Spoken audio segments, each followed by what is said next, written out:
결혼 7년차 원 씨는 날이 갈수록 심해지는 남편의 강박증 때문에 이혼을 고민하고 있습니다. 사실 남편에게 강박증이 있다는 건 연애 때부터 알고 있었다고 하는데요. 하지만 연애 시절 남편은 행복한 결혼 생활을 위해서 꾸준히 병원에 다니면서 적극적으로 치료를 했기 때문에 남편의 강박증을 크게 생각하지는 않았다고 합니다. 그런데 결혼 4년 차쯤부터 남편이 치료를 소홀히 하면서 강박증은 더 심해졌고 최근에는 가족들에게까지 지나친 요구를 하면서 가정은 살얼음판이 되었다고 하는데요. 이젠 더 이상 참기가 힘들다고 합니다. 도대체 남편의 강박증이 얼마나 심하길래 이혼까지 생각하게 된 걸까요?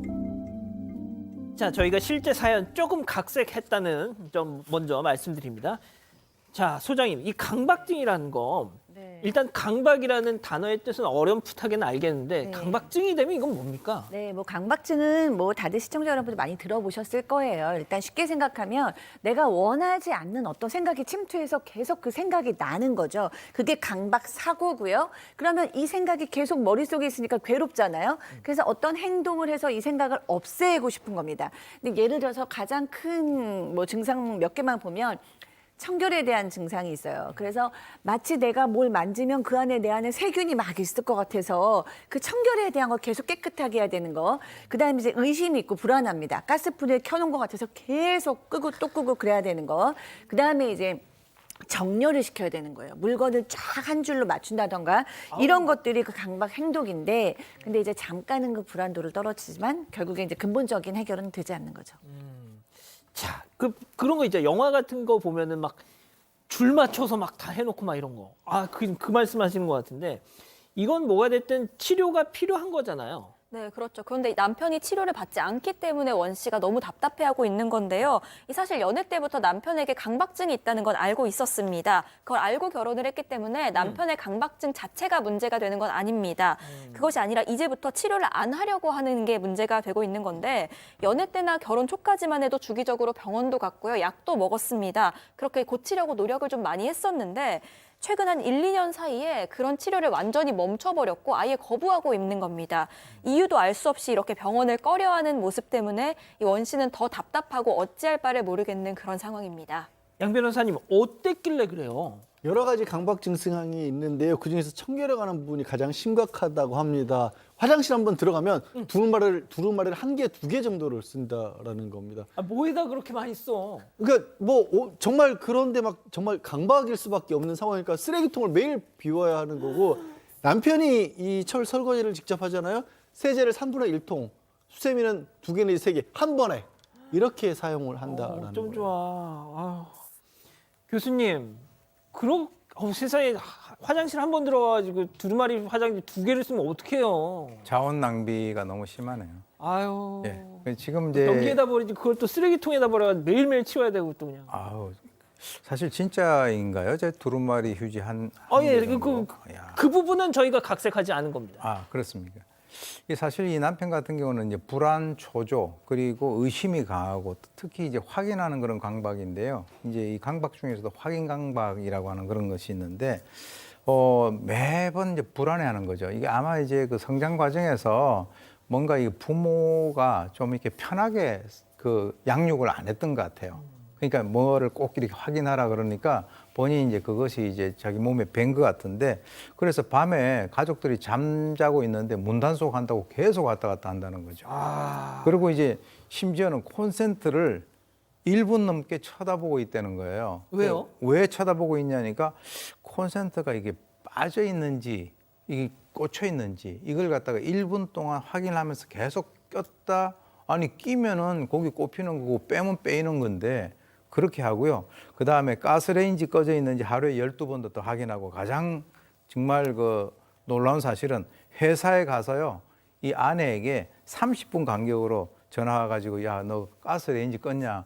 그러면 가스레인지 다 없애버리고 그냥 아주 그냥 연탄으로 사용하시면 되지 않아요? 그럼 연탄불 껐냐 또 그렇게 물어볼 거 아니에요? 연탄불 항상 켜 있으니까. 아, 진짜요?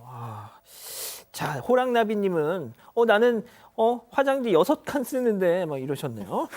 자, 이 기자. 근데 진짜 외출을 하면 집안에 사람이 있으면 이제 걸어서 막 확인을 한다 치는데 이 원 씨가 만약 외출을 하면 원 씨가 집에 없으면 당장 확인이 불가능하잖아요. 그러면 빨리 집에 가라고 닥달하기 시작을 합니다. 그러면서 집에 불나면 어떡하냐, 그거 불나면 보상해줘야 하는 금액이 얼만지는 아냐, 빨리 가라, 지금 다 타고도 남았다라면서 짜증과 함께 분노를 표한다고 하는데요.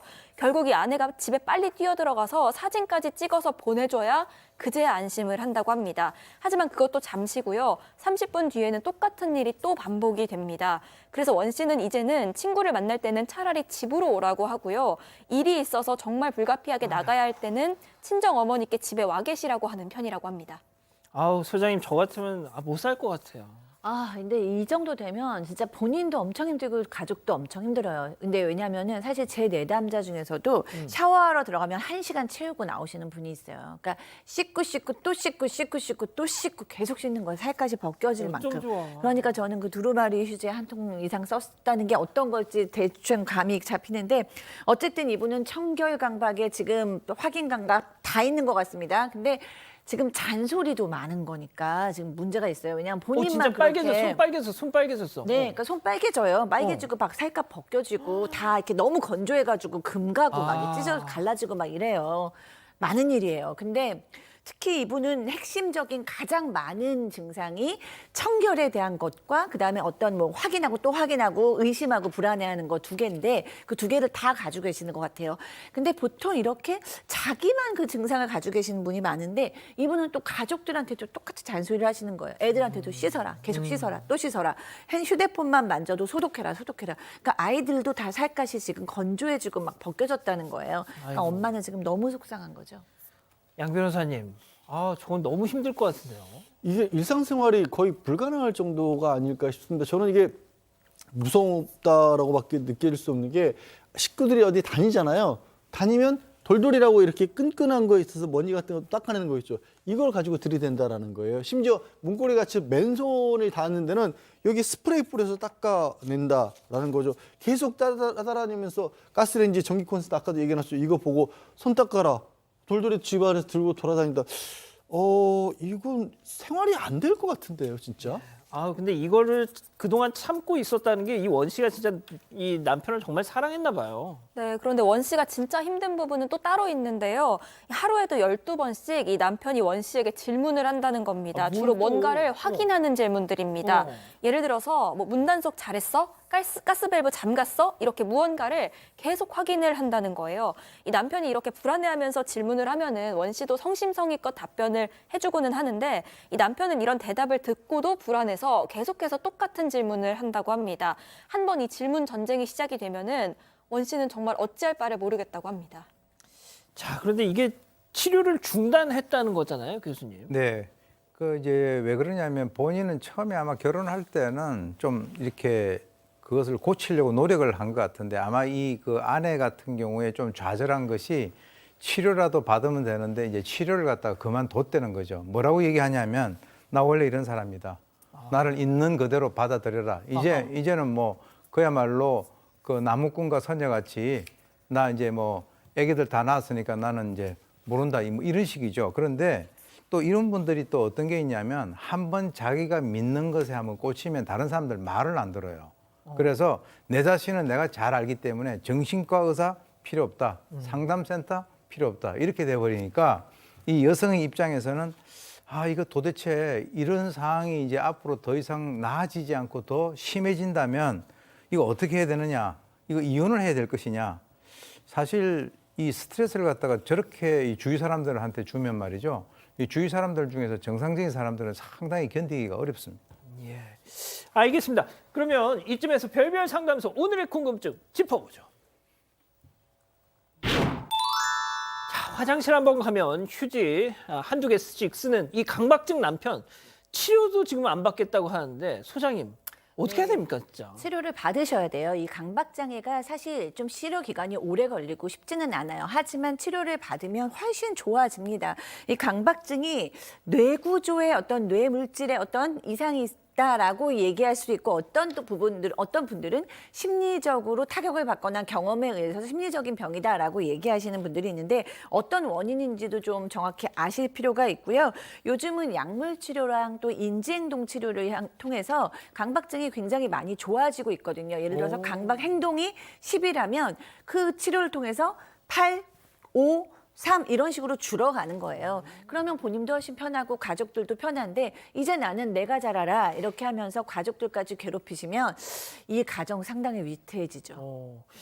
자, 양 변호사님, 일단 우리 소장님 말씀하신 건 진짜 남자가 마음을 바꿔서 치료를 받겠다고 해서 해피엔딩일 땐 저런 거고 끝까지 나는 못하겠다 이러면은 이혼 사유가 될 수 있죠. 충분히 될 수 있고요. 안타까운 상황입니다. 이게 그냥 뭐 좀 우리 남편 좀 심해 이런 정도의 차원이 아니라 생활이 어려울 정도이기 때문에 게다가 치료를 거부했다는 부분이 법적으로도 이걸 반박하기 어려운데 문제는 저런 비슷한 일들을 저도 겪어봤거든요. 그러니까 상담을 통해서 일을 진행을 해봤는데 본인이 그럼 치료가 필요한 상황이라는 것 자체를 못 받아들여요. 거기서부터 그러니까 한 발도 앞으로 못 나가는 경우도 있거든요. 이 상황이 꼭 그렇다는 게 아니라 그런 게 제일 힘들더라고요. 그러니까 치료를 받으면 좋아질 수 있는데 치료가 필요한 상황이라는 걸 본인이 안 받아들이니까 왜 정상적인 판단이 이미 안 되고 있는 상황이라서 혹시 그렇다라면 진짜 좀 걱정스럽습니다. 자, 소장님. 그냥 그 깔끔 떠는 남자와 아니면 진짜 병적인 남자 그 구분을 할 수 있는 뭐가 있을까요? 맞습니다. 일상생활에 큰 지장을 주느냐 안 주냐예요. 왜냐하면 우리 여기 있는 사람 다 어느 정도의 강박적 행동들이 있어요. 그리고 요즘 연예인들 중에 굉장히 뭐 깔끔 떨고 무슨 강박 성격이다 이런 게 유행이잖아요. 그러니까 강박 성격과 강박 장애는 틀립니다. 그러니까 강박 성격은 그냥 약간 강박스러운 어떤 행동 몇 가지가 있는데 그게 본인도 그렇게 괴롭지 않은 거고 가족이나 주변도 너무 괴롭지 않아서 일상생활에 큰 지장이 없으면 그냥 강박적인 습관이 있다. 강박적인 성격이 있다 이런 거고요. 이렇게 지금 이혼 직전이고 막 애들 손도 다 까져 있고 본인도 괴로울 정도면 이제 강박 장애라고 해서 치료를 받아야 되는 증상입니다.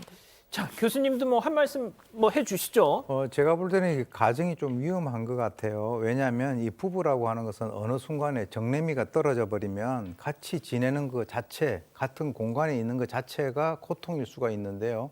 특히 이제 그 부인 같은 경우는 이 남편도 남편이지만 그 사이에 낳은 그 아이들도 여기에 대해서 영향을 받기 때문에 제가 아까 그 양육 과정을 갖다 말씀을 드렸는데 아버지가 저렇게 되면 이러한 것들이 아들에게도 또는 딸에게도 그것이 뭔가 좋지 않은 그 악영향이 전수가 될 수 있기 때문에 상당히 심각하게 생각을 해야 될 것 같다. 그래서 이것이 뭐 이혼이 되냐 안 되냐를 떠나가지고 그런 것을 떠나가지고 아주 그냥 그 정이 떨어져 버리면 같이 살아도 사는 것이 아닌 상태가 될 수 있다라고 하는 것을 말씀드리고 싶습니다. 자, 우리 가족 여러분들 반응도 궁금하네요. 네, 일단 리나니 님이요. 점점 심해지고 다른 병으로도 발전하는 것 같은데 시댁 식구들한테 도움 요청해 보세요 라고 하셨고요. 백발마녀 님은 그래도 이혼은 하지 마세요. 병이니까요. 설득해서 병원 치료해주고 정해도 그게 안 되면 갈라서야지요 라고 말씀하셨습니다. 알겠습니다. 아직 안 끝났습니다. 이거 눌러주세요.